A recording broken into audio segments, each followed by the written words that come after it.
অত্যন্ত প্রাচীন এই ভারতীয় শিল্পকলার নামের সঙ্গে সাযুজ্য রেখে প্যান্ডেলেরও নাম রাখা হয়েছে।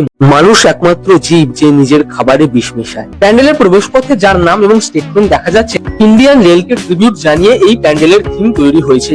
আমাদের গন্তব্য ছিল অর্জুনপুর। আমরা সবাই ক্লাবের পুজো অঙ্গনে।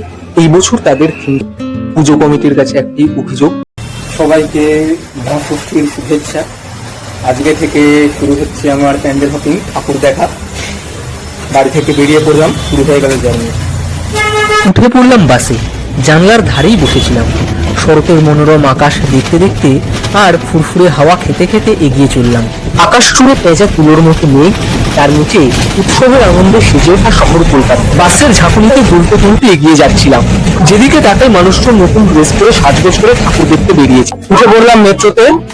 আজকে থেকে শুরু হচ্ছে আমার প্যান্ডেল হপিং। ডেস্টিনেশন হচ্ছে দমদম। এই বছর সলিল চৌধুরীর জন্ম শতবর্ষ। অসীম প্রতিভাশালী এই মানুষটি ছিলেন একাধারে ফিল্ম ডিরেক্টর, সঙ্গীত পরিচালক, গীতিকার, সুরকার, লেখক। এই লেজেন্ডারি শিল্পীকে ট্রিবিউট জানিয়ে এই মণ্ডপের থিম তৈরি হয়েছে। শ্রদ্ধার স্মরণে ফুটিয়ে তোলা হয়েছে সলিল চৌধুরীর জীবনালেখ। তার ছবি, ফিল্মের পোস্টার, গানের রেকর্ডিং এর ইতিহাস সবকিছু তুলে ধরা হয়েছে, যেন এক ঐতিহাসিক ডকুমেন্ট দেখছি। এমন থিমের মাধ্যমে কালচারাল লেগেসি এগিয়ে যায় এক প্রজন্ম থেকে আর এক প্রজন্মে। এই টাইপের থিম পার্সোনালি আমার খুব ভালো লাগে। ফার্স্ট প্যান্ডেল দেখে নিয়ে এগিয়ে গেলাম কয়েক পা দূরে থাকা সেকেন্ড প্যান্ডেলের দিকে। মানুষের নানা কার্যকলাপের ফলে ক্লাইমেট চেঞ্জের জন্য পরিবেশের নিদারুণ ক্ষতি হয়ে চলেছে। প্রকৃতি আজ গভীর সংকটের মুখে দাঁড়িয়ে। মণ্ডপ জুড়ে সেই বার্তাই তুলে ধরা হয়েছে। প্রকৃতিকে বিশুদ্ধ রাখতে এবং বন্যপ্রাণকে সংরক্ষণ করতে না পারলে মানব সভ্যতা পৃথিবীর বুকে সার্ভাইভ করবে না। মায়ের চাহনিতেও সেই করুণ বার্তা। সত্যি আজ ভাবার সময় এসেছে, উন্নয়নের নামে এই পৃথিবীকে আমরা কোন ধ্বংসের পথে এগিয়ে নিয়ে চলেছি। এখানে বলে রাখি, মেট্রো ধরে দমদম পৌঁছে সেখান থেকে বাসে চেপে টালায় এসে প্যান্ডেলগুলো দেখছি আমরা।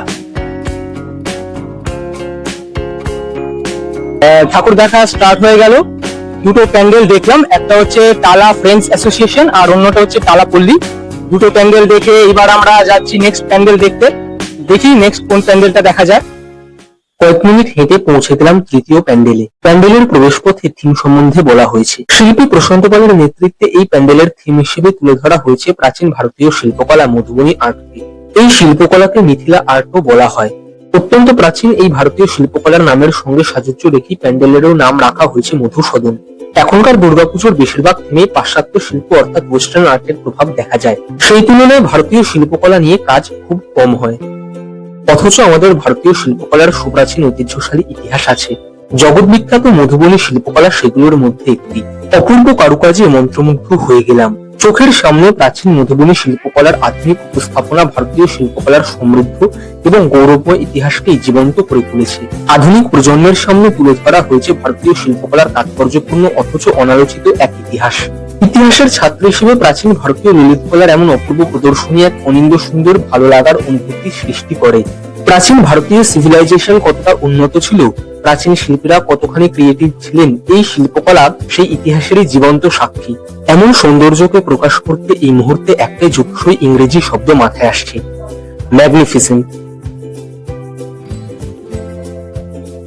মণ্ডপের মধ্যখানে আকর্ষণের কেন্দ্রবিন্দু হয়ে বিরাজ করছেন মা দুর্গা, সঙ্গে তার 4 সন্তান। প্রাচীন মধুবনী আর্টকে আধুনিক রূপদানের মাধ্যমে ফিরিয়ে আনা এবং বর্তমান প্রজন্মকে সে বিষয়ে সচেতন করে তোলার জন্য শিল্পী প্রশান্ত পালকে জানাই শত শত কুর্নিশ।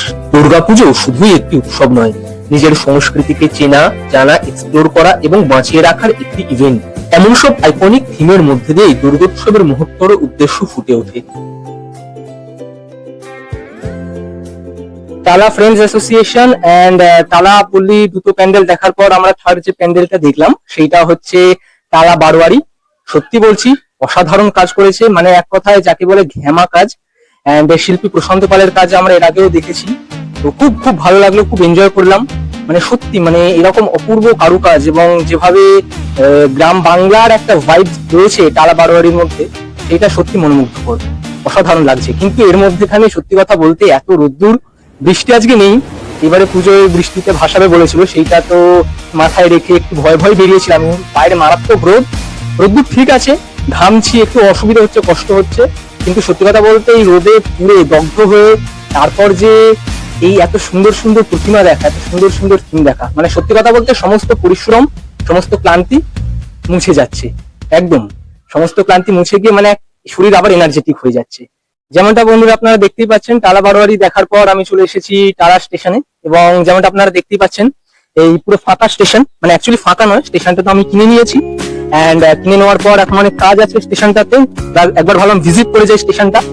এবারে স্টেশনের মধ্যে দিয়ে এগিয়ে যাচ্ছি হচ্ছে টালা প্রত্যয়ের দিকে। স্টেশনটা তো কেনা হয়ে গেছে, কিন্তু এত বড় জায়গা কিনেছি না যে এক মাথা থেকে আরেক মাথায় যেদিকেই দম বেরিয়ে যায়। এবার হাঁটা শুরু করি, আপনারাও থাকুন সঙ্গে। যেমনটা এখন আমি টালা স্টেশন দিয়ে হেঁটে যাচ্ছি, আমার পুরো স্টেশন অলমোস্ট ফাঁকা।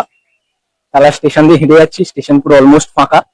স্টেশন শেষ করে তারপর যাব ব্রিজে উঠবো, সেই ব্রিজ ক্রস করে তারপর হচ্ছে টালা প্রত্যয়। সেটা দেখার জন্যই এত পরিশ্রম করা, এত পথ হাঁটা, না হলে আমরা অন্য জায়গাতেই চলে যেতাম। এখানে আসার প্ল্যানিং যদিও বা ছিল না, তাও এসে যখন পড়েছি তখন টালাটা তো আর মিস করা যাবে না, মানে টালা প্রত্যয়টা আর মিস করা যাবে না। টালাতে তো অনেকগুলো পুজো হয়, টালা প্রত্যয়টা ভালো না, এত কাছে যখন এসেই পড়েছি তাহলে দেখেই নি। তো এখন সেখানেই যাচ্ছি, নিজেরই স্টেশন, নিজেরই কেনা স্টেশন, দেখতেই পাচ্ছেন কেউ নেই। আসলে আমি আপনার এখানে লোকজনের প্রবেশ রেস্ট্রিক্টেড করে রেখেছি, যে খুব বেশি লোকটা আমি এখানে ঢুকতে দিচ্ছি না। আপনারা যেমনটা দেখতেই পাচ্ছেন স্টেশন অলমোস্ট ফাঁকা। একটু পরেই কিছু ভূতেদের সঙ্গে আমি একটু চা খাবো, না একটু কোল্ড ড্রিঙ্কস খাবো। প্রচন্ড গরম, এখন রোদ্দুরটা একটু পড়েছে, একটু ছায়া আছে। এগিয়ে যাচ্ছি ডেস্টিনেশনের দিকে, টালা প্রত্যয়। টালা প্রত্যয় যাওয়ার পথেই চোখে পড়লো আরেকটি প্যান্ডেল। ভিড়কে অনুসরণ করে সেখানে ঢুকে পড়লাম। প্যান্ডেলের কারুকাজ বেশ প্রশংসনীয়। এই প্যান্ডেলে কোনো সাবেকি প্রতিমা চোখে পড়লো না, বিষয়টায় বেশ অবাক হলাম।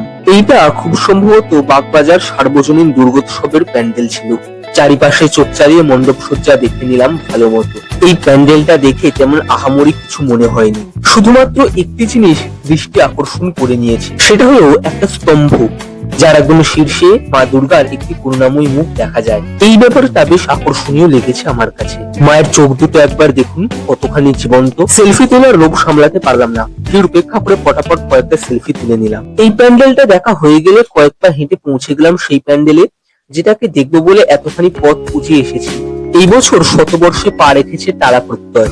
সবার মধ্যে এই প্যান্ডেলকে ঘিরে একটা আলাদা উন্মাদনা তো রয়েছেই। সময়টা ছিল দুপুরবেলা, তাই প্যান্ডেল দেখার ভিড় অপেক্ষাকৃত কম ছিল। বাঁশ ঘিরে তৈরি করা প্রবেশপত্রের রাস্তা ধরে আমরা এগিয়ে যেতে লাগলাম। পরপর ঝুলে থাকা জায়ান্ট স্ক্রিন জুড়ে একের পর এক বিজ্ঞাপন ভেসে উঠছে। ক্যাম্পার বিজ্ঞাপন দেখে তেষ্টাটা যেন একটু বেড়ে গেল। তবে খিদে তেষ্ট উপেক্ষা করে নিজেদের লক্ষ্য অবিচল থেকে আমরা এগিয়ে চললাম প্যান্ডেলের দিকে। এই বছর টালা প্রত্যয়ের থিমের নাম বীজ অঙ্গনে। নিউজ চ্যানেলে আগে থেকে এই থিমের বিষয়ে বিস্তারিত দেখেছিলাম এবং জেনেছিলাম। পরিবেশ দূষণ আজ এক জ্বলন্ত সমস্যা। আমরা যে খাবার খাই সেই শস্য উৎপন্ন হয় কৃষি জমিতে। রাসায়নিক কীটনাশক এবং অজৈব সারের লাগাম ছাড়া ব্যবহার সে কৃষি জমিকে বিষাক্ত করে তুলেছে। মানুষ একমাত্র জীব যে নিজের খাবারে বিষ মেশায়।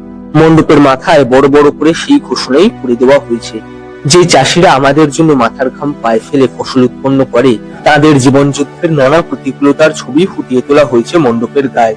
থিমের মাধ্যমে এমন একটি জ্বলন্ত প্রাসঙ্গিক সমস্যাকে তুলে ধরার জন্য মণ্ডপ কমিটির কোনো প্রশংসাই যথেষ্ট নয়। দুই চোখ ভরে মণ্ডপের চারপাশ দেখতে লাগলাম। এই মণ্ডপে মা দুর্গা হচ্ছেন একজন কৃষক রমণী।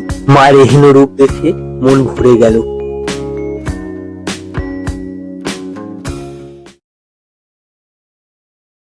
কাট্টু দমদম তরুণ পার্ক। প্যান্ডেলের প্রবেশপথে যার নাম এবং স্টেটমেন্ট দেখা যাচ্ছে, তার সঙ্গে বাঙালির নতুন করে পরিচয় করানোর কোনো দরকার নেই। কালজয়ী সাহিত্যিক শরদিন্দু বন্দ্যোপাধ্যায় সৃষ্ট এবং ফেলুদার পরে বাঙালির সর্বকালের সবচেয়ে প্রিয় ডিটেকটিভ, বাঙালি সমাজের অন্যতম কালচারাল আইকন, এক এবং অদ্বিতীয় ব্যোমকেশ বক্সী, তাকে ট্রিবিউট জানিয়ে এই প্যান্ডেলের থিম তৈরি হয়েছে। একটু ভুল বলেছি, বক্সী মশাই নিজেকে ডিটেকটিভ বা গোয়েন্দা নয়, সত্যান্বেষী বলে পরিচয় দিতেন। 1932 সালে সত্যান্বেষী নামের কাহিনীর মধ্যে দিয়েই বাঙালি সমাজে ব্যোমকেশ চরিত্রের আত্মপ্রকাশ ঘটে। শরদিন্দুর কাহিনীতে ব্যোমকেশ কিন্তু চশমা পরতেন না। সত্যজিৎ রায় চিড়িয়াখানা মুভিতে ব্যোমকেশকে ম্যাচিউরড দেখানোর জন্য তার চরিত্রে অভিনয় করা বাঙালির অন্যতম লেজেন্ড উত্তম কুমারকে চশমা পরিয়েছিলেন। পরবর্তীকালের পরিচালকরাও সেই ট্রেন্ড অনুসরণ করেছেন। আপনারা কি এই ফ্যাক্টটা জানতেন? কমেন্টে জানাবেন কিন্তু। দমদম তরুণ পার্ক এই ক্লাসিক বাঙালি চরিত্রকে তাদের থিমের মধ্যে দিয়ে পুনরায় জীবন্ত করে তুলেছেন। এই প্যান্ডেলের মাতৃ প্রতিমাতে 19 শতকীয় কলকাতার সাবেকিয়ানার ছাপ স্পষ্ট। ট্রাম, ডবল ডেকার বাস, ট্যাক্সি, কোন এক টাইম মেশিনে চেপে ফিরে গিয়েছি 50-60 দশকের কলকাতায়। ওই যে ছদ্মবেশী ব্যোমকেশ একজনের পিছু নিয়েছে। তরুণ পার্ক থেকে চলে এলাম মলপল্লী। এই বছর তাদের পুজোর থিম যোগসূত্র। কেন এমন নামকরণ সেটা থিম দেখলেই বুঝে যাবেন। ইন্ডিয়ান রেলকে ট্রিবিউট জানিয়ে এই প্যান্ডেলের থিম তৈরি হয়েছে। 1853 সালের 16 জুলাই ভারতের ইতিহাসের সবচেয়ে স্মরণীয় দিনগুলোর একটি। আজকের মুম্বাই, তৎকালীন মুম্বাইয়ের বরিবন্দর থেকে শুরু হয়েছিল ভারতীয় ট্রেনের যাত্রা। নতুন পথে বাঁক নিয়েছিল ভারতের ইতিহাস। এই থিমের মধ্যে দিয়ে সেই বর্ণময় ইতিহাসকেই স্মরণ করা হয়েছে। ইতিহাস, কালচার, নস্টালজিয়া সবকিছু এসে মিলে যায় দুর্গা মণ্ডপের আঙিনায়। আমরা অবাক বিস্ময় চেয়ে থাকি।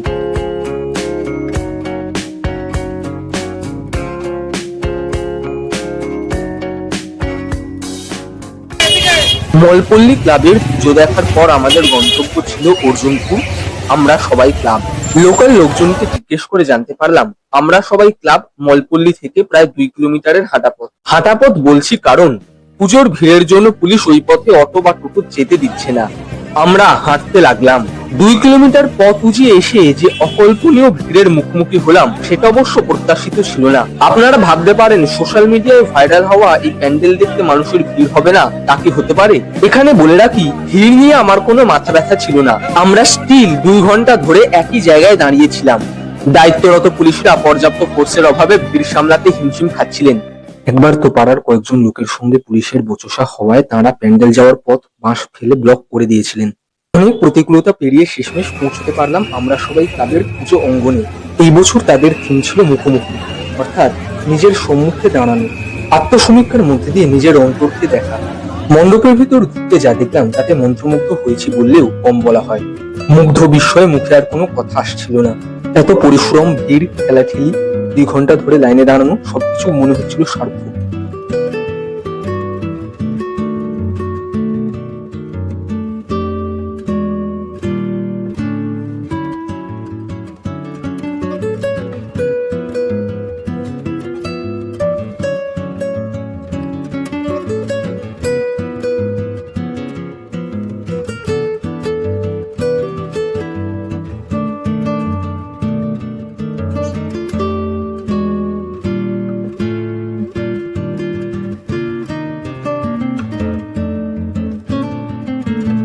চোখ ঝলসে দেওয়া মণ্ডপ সজ্জা এবং মায়ের অপরূপ প্রতিমা সব যেন এক মুহূর্তে সমস্ত ক্লান্তি মুছে দিয়েছিল।